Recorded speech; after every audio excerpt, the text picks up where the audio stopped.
Musdalifah sebut Nasar tiap bulan transfer uang untuk anaknya. Nasar sungkar sudah lama cerai dengan istrinya Musdalifah. Meski demikian, Nasar tak lupakan kewajiban sebagai ayah dari anak hasil pernikahannya dengan Musdalifah. Ia diketahui rutin tiap bulan transfer uang untuk sang anak. Hal tersebut diungkap oleh Musdalifah dikutip dari salah satu kanal YouTube pada Sabtu 29 Juli 2023. Setelah memutuskan untuk bercerai pada tahun 2015 lalu, hubungan Musdalifah dan mantan suaminya Nasar masih rukun. Bahkan Musdalifah menyebut Nasar adalah sosok ayah yang baik untuk anaknya. Meski sudah bercerai, Musdalifah mengatakan pria yang akrab disapa King Nasar itu tak melupakan kewajibannya. Setiap bulan, Nasar tak pernah lupa memberikan uang pada Musdalifah. Setelah menjanda selama 4 tahun, Musdalifah akhirnya menikah lagi dengan seorang laki-laki yang bernama Fadil Islami. Belum lama ini Fadil pun kepergok sempat curhat di media sosial.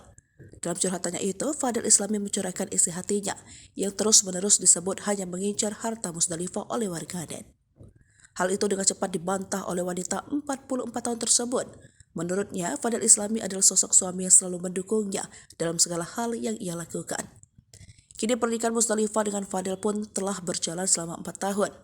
Musdalifah menegaskan Fadil bukan sosok suami yang membebaninya. Musdalifah dagang tisu, Fadil Islami sebut peluang yang baik.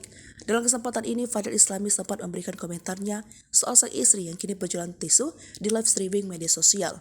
Menurutnya, Fadil Islami, apa yang dilakukan istrinya itu merupakan peluang yang bagus. Fadil pun bersyukur lantaran barang dagangan istrinya ramai pembeli hingga viral. Kendati demikian, tak bisa dipungkiri, ada beberapa warganet yang tetap memberikan hujatan. Baik Fadil Islami maupun Musdalifah pun tak mempermasalahkan hujatan tersebut.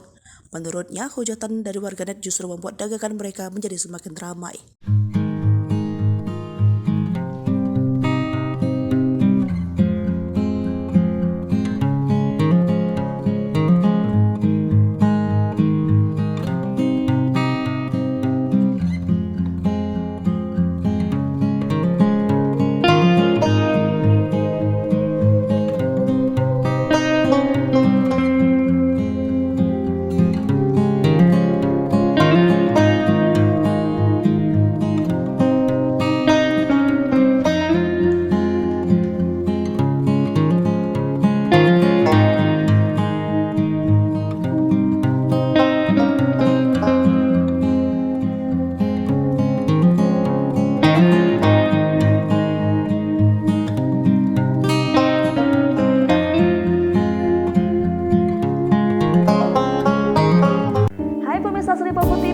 Jangan lupa komen, like, dan subscribe, serta tonton terus berita-berita terupdate lainnya ya.